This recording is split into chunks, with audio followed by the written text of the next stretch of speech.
नमस्कार दोस्तों, मैं डॉक्टर सौरभ जैन। मैं professor and head department of urology, Gandhi medical college Bhopal. मैं आपका अपने यूट्यूब चैनल पे बहुत बहुत स्वागत करता हूं। दोस्तों, आज का वीडियो है इस विषय में कि क्या मेरी किडनी में स्टोन है और मुझे क्या हर किडनी स्टोन के लिए ऑपरेशन की ज़रूरत है, क्या ये मेडिकल मैनेजमेंट से ठीक हो सकता है, और क्या मैं डाइट में ऐसा लूं कि ये मेरे को भविष्य में किडनी स्टोन बनने के चांसेस कम हो जाए। हम इस विषय को समझने के लिए कुछ सिनेरियोज लेते हैं। जैसे कई बार मेरी ओपीडी में पेशेंट्स आते हैं एक सोनोग्राफी की रिपोर्ट लेकर कि डॉक्टर साहब ये मैंने एक नॉर्मल हेल्थ चेकअप था, उसमें मैंने अपनी सोनोग्राफी कराई, या मुझे पेट में हल्का सा दर्द हुआ था, मैंने सोनोग्राफी कराई। दर्द राइट में हुआ था लेकिन सोनोग्राफी में एक छोटा सा स्टोन लेफ्ट में निकल आया, या मैंने अपनी रूटीन सोनोग्राफी में एक छोटे छोटे 2-3 mm के स्टोन्स निकल आए। तो क्या मुझे इन स्टोन को ऑपरेट कराने की ज़रूरत है? तो दोस्तों, अगर हम इस सिनेरियो की बात करते हैं कि आपको किसी रूटीन चेकअप में कोई छोटा स्टोन निकल आया, या आपको पेन लेफ्ट में हो रहा था, आपको स्टोन राइट में निकल आया, और किसी फिजिशियन ने आपको बोला कि भाई आपको तो स्टोन निकल आया, जाके यूरोलॉजिस्ट को कंसल्ट कीजिए। तो दोस्तों, ऐसे केसेस में आपको किसी भी तरह के सर्जरी या मेडिकल मैनेजमेंट की ज़रूरत नहीं है, अनटिल एंड अनलेस आपका जो जॉब प्रोफाइल है कि आपको वो डिमांड करता हो। जैसे कि अगर आप पायलट हैं, मर्चेंट नेवी में काम करते हैं, या कहीं ऐसी जगह में पोस्टेड हैं जहाँ पे आपको मेडिकल फैसिलिटी नहीं मिल सकती, तो ऐसे केसेस में हम रिकमेंड करते हैं कि आपको अपना स्टोन निकलवा लेना चाहिए। अगर आपकी जॉब प्रोफाइल आपको डिमांड नहीं करती है कि इतने छोटे स्टोन्स को निकाला जाए, तो ऐसे छोटे स्टोन्स को किसी भी तरह के ट्रीटमेंट या सर्जरी की ज़रूरत नहीं है। तो दोस्तों, फिर अगला प्रश्न आता है कि यार डॉक्टर साहब, ऐसी कोई दवाई है जो मेरे स्टोन को गला दे, घोल दे, पिघला दे, निकाल दे? दोस्तों, अनफॉर्चुनेटली ऐसी कोई दवाई नहीं है जो किडनी में पड़े हुए छोटे छोटे स्टोन्स को निकाल दे या उनको वहीं बैठ के गला दे, घोल दे।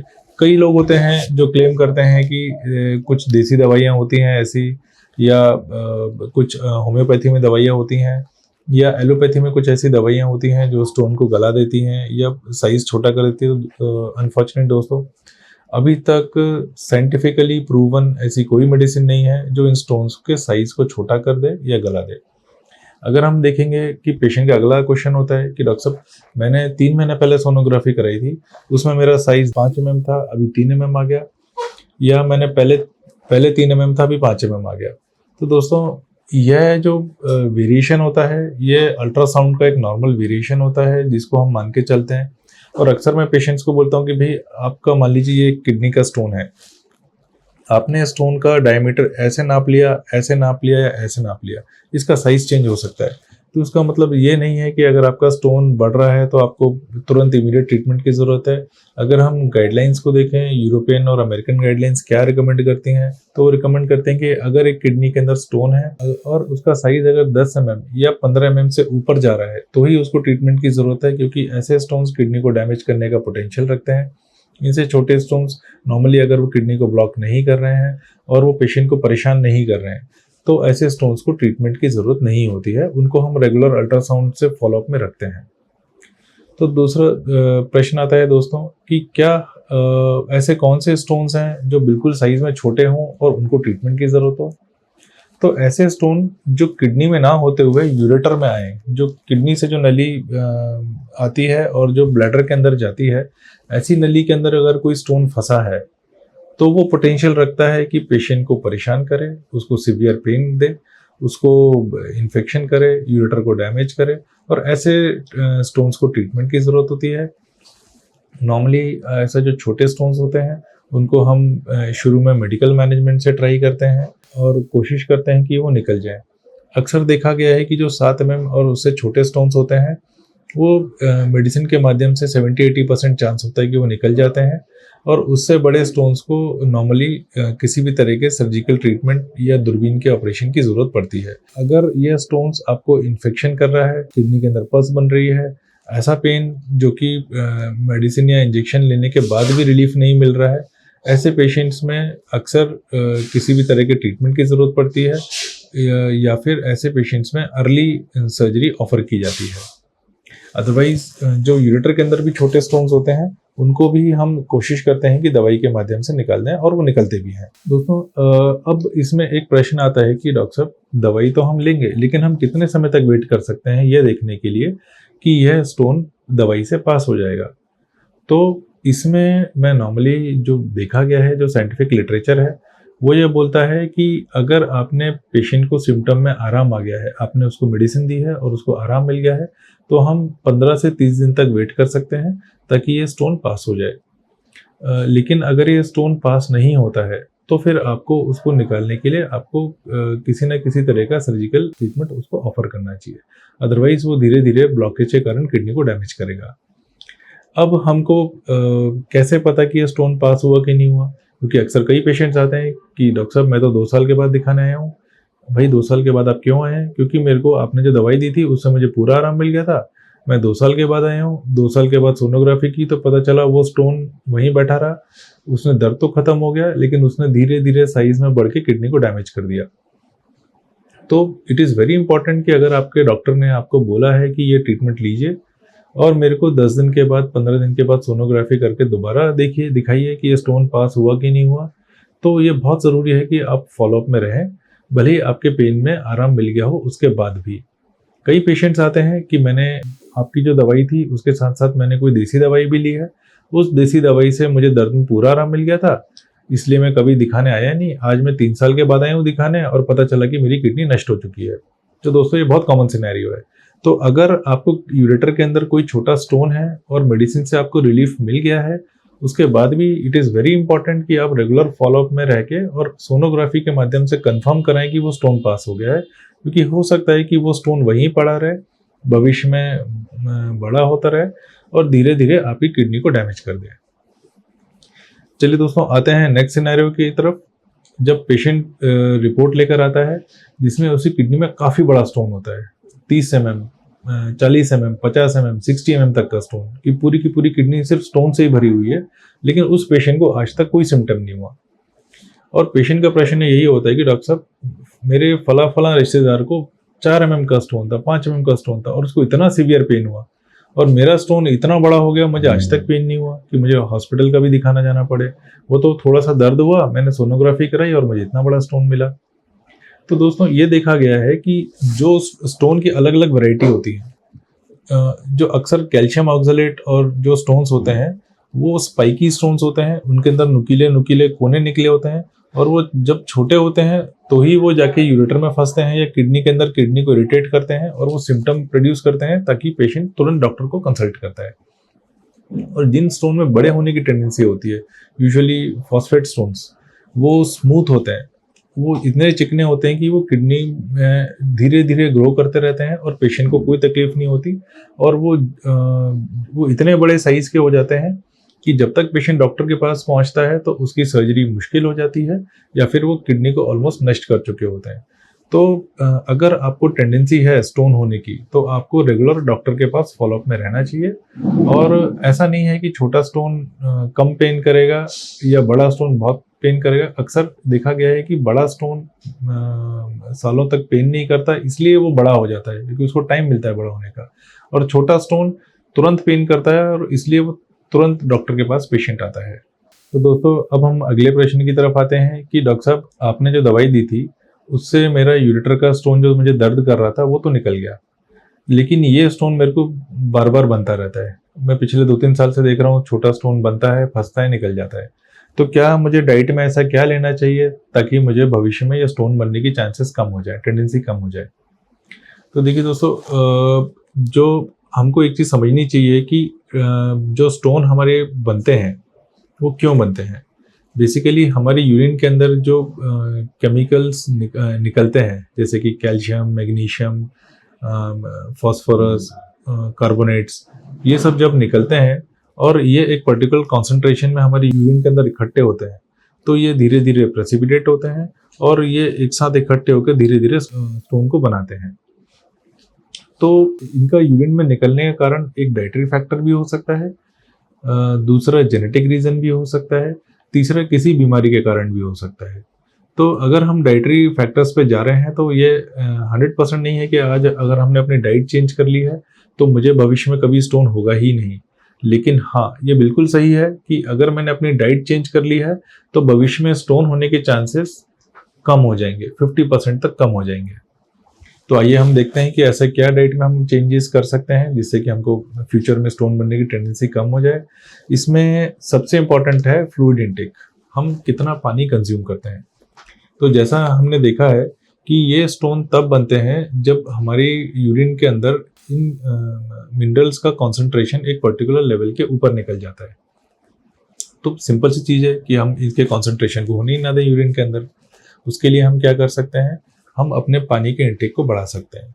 पानी के इंटेक को कितना पीना है, भाई आम पेशेंट तो समझता नहीं है कि पानी का इंटेक अच्छा मतलब क्या होता है।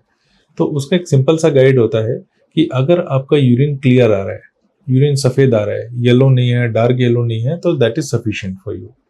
उससे ज़्यादा आप कंज्यूम कर रहे हैं तो उसका कोई बहुत ज़्यादा बेनिफिट नहीं मिलेगा। तो हो सकता है ये गर्मियों में 3 से 4 लीटर तक पहुंच जाए। आपके जॉब प्रोफाइल के ऊपर डिपेंड करता है। अगर आप धूप में काम करते हैं तो आपका फ्लूइड इंटेक बढ़ जाएगा। अगर आप एसी ऑफिस में काम करते हैं तो हो सकता है गर्मियों में भी आपका फ्लूइड इंटेक 1 से 1.5 लीटर सफिशिएंट रहे। सर्दियों में ये फ्लूइड इंटेक 1 से 1.5 लीटर भी सफिशिएंट हो सकता है। तो इसका एक सिंपल सा गाइड है। हम ये नहीं बोल सकते कि तुमको 2 लीटर पानी पीना है, 2.5 लीटर पानी पीना है, 3 लीटर पानी पीना है। सिंपल सा गाइड है कि अगर मेरी यूरिन क्लियर आ रही है तो उतना पानी मेरे लिए सफिशिएंट है, और अगर मेरी यूरिन येलो, डार्क येलो रंग की आ रही है तो मुझे अपना फ्लूइड इंटेक बढ़ाना है ताकि वो क्लियर हो जाए। दूसरा सबसे इम्पोर्टेंट जो फैक्टर है वो है सॉल्ट इंटेक, कि खाने में हमारे नमक की मात्रा कितनी है। अक्सर देखा गया है कि स्पेशली मध्य प्रदेश में लोगों की आदत होती है कि थाली में नमक रख के बैठते हैं। थाली में नमक रख लिया, जो सलाद खा रहे हैं उसके ऊपर नमक छिड़क लिया, रोटी दाल में एक्स्ट्रा नमक डाल लिया, अचार के साथ खाना खा रहे हैं, नमकीन के साथ खाना खा रहे हैं, पापड़ के साथ खाना खा रहे हैं, दिन में 1 पैकेट चिप्स खा ली। तो ये सब हाई सॉल्ट कंटेनिंग फूड होता है। और जब हम सॉल्ट का इंटेक बढ़ा देते हैं तो हमारे यूरिन के अंदर कैल्शियम का एक्सक्रीशन बढ़ जाता है, जिससे कैल्शियम के स्टोन्स बनने की टेंडेंसी बढ़ जाती है। तो इसके लिए सिंपल सा गाइड क्या है कि आपके खाने में जितना नमक है उतना ही लीजिए, अलग से ऊपर नमक कंज्यूम मत करिए। खाने के साथ जो नमकीन चीज़ें होती हैं, अचार, पापड़, चिप्स, ये सब का इंटेक कम कर दीजिए या इनको बिल्कुल बंद कर दीजिए। तीसरा है, सबसे इम्पोर्टेंट है कि हमको अपनी यूरिन का जो पीएच होता है, जो यूरिन की एसिडिटी होती है, उसको कम से कम रखना है। उसके लिए इम्पोर्टेंट होता है कि हम खट्टे फलों का सेवन करें। जैसे अगर गर्मियाँ आ गई हैं तो नींबू पानी का इंटेक बढ़ा दें, शिकंजी लेना चालू कर दें, मौसमी का रस, खट्टे फलों का रस, संतरे का रस, ये सब का इंटेक हम बढ़ा दें। इससे भी स्टोन की टेंडेंसी कम हो जाती है। अगर आपको यूरिक एसिड स्टोन की टेंडेंसी है तो आपको उस केस में जो एनिमल प्रोटीन है उसका इंटेक कम कर देना चाहिए। जैसे कि अंडा हो गया या मीट हो गया, स्पेशली रेड मीट हो गया, उसका इंटेक आपको कम कर देना चाहिए। अगर आप नॉनवेज की शौकीन है तो आप फिश ले सकते हैं, लेकिन वो भी मॉडरेट क्वांटिटी में, एक्सेसिव क्वांटिटी में नहीं लेना है।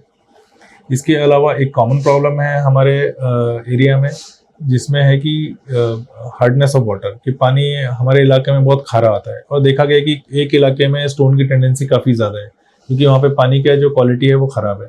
तो अगर आपको रेगुलर स्टोन फॉर्मेशन की टेंडेंसी है तो आपको अपने पानी का टीडीएस चेक कराना चाहिए। और अगर टीडीएस आपका पानी हार्डनेस की तरफ जा रहा है तो फिर आपको फिल्टर या आरओ फिल्टर लगाना चाहिए ताकि पानी का टीडीएस जो है वो परमिसेबल रेंज के अंदर आ जाए। इसके अलावा जो ऑक्सलेट कंटेनिंग फूड्स होते हैं, क्योंकि इंडिया में जो स्टोन्स होते हैं उसमें से 95% स्टोन जो होते हैं वो कैल्शियम ऑक्सलेट स्टोन होते हैं। और कैल्शियम ऑक्सलेट स्टोन में ऐसा देखा गया है कि जिनके खाने में ऑक्सलेट की क्वांटिटी ज़्यादा होती है उनको कैल्शियम ऑक्सलेट स्टोन बनने की टेंडेंसी भी ज़्यादा होती है। अब ये ऑक्सलेट कंटेनिंग फूड क्या है? ऑक्सलेट कंटेनिंग फूड हो गए जैसे कि हमारे ड्राई फ्रूट्स, जिसमें स्पेशली काजू या टमाटर या भिंडी या बैगन, इस तरह की जो चीज़ें हैं, या चॉकलेट्स हो गई या चाय हो गई, ये ज़्यादा ऑक्सलेट कंटेनिंग फूड है। अगर आप चाय के शौकीन हैं तो चाय को कॉफ़ी से रिप्लेस कर दीजिए। इसका मतलब ये नहीं कि मैं आज से काजू खाऊंगा ही नहीं, आज से मैं भिंडी खाऊंगा ही नहीं, पालक खाऊंगा ही नहीं, टमाटर खाऊंगा ही नहीं। इसका मतलब यह है कि अगर आप बहुत एक्सेसिव कंज्यूम कर रहे हैं, आप चॉकलेट बहुत एक्सेसिवली कंज्यूम कर रहे हैं, आप चाय बहुत एक्सेसिवली कंज्यूम कर रहे हैं, तो उसकी क्वांटिटी कम कर दीजिए, चॉकलेट बंद कर दीजिए, चाय को कॉफ़ी से रिप्लेस कर लीजिए, पानी का इंटेक बढ़ा दीजिए। तो ये these are some dietary precautions जो आपको लेने हैं ताकि भविष्य में स्टोन बनने की टेंडेंसी कम हो जाए।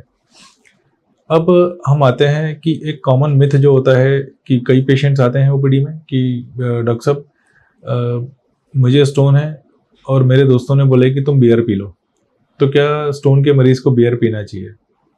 दोस्तों, ये बिल्कुल गलत मिथ है कि बियर पीने से स्टोन खत्म हो जाता है। इसका सिंपल सा लॉजिक यह है कि बियर पीने से यूरिन की क्वांटिटी बढ़ जाती है और अगर कोई छोटा मोटा स्टोन होता है तो यूरिन के प्रेशर के कारण फ्लश आउट हो जाता है। यही काम अगर आप पानी ज़्यादा पी लेंगे तो वो सेम काम करेगा। तो कई लोग जो है बहाना बनाते हैं कि मैं आज बियर पी रहा हूँ। क्यों पी रहा हूँ? क्योंकि मेरे को स्टोन है और मेरे दोस्तों ने बोला है कि बियर पीने से स्टोन फ्लश आउट हो जाता है। तो दोस्तों, ये एक भ्रांति है, मिथ है, और इस चीज़ को हमको एंकरेज नहीं करना चाहिए कि बियर पीने से स्टोन फ्लश आउट हो जाता है। दूसरा बहुत कॉमन सवाल होता है दोस्तों कि मेरे को स्टोन है, क्या मैं बीज वाले सब्जी खा सकता हूँ?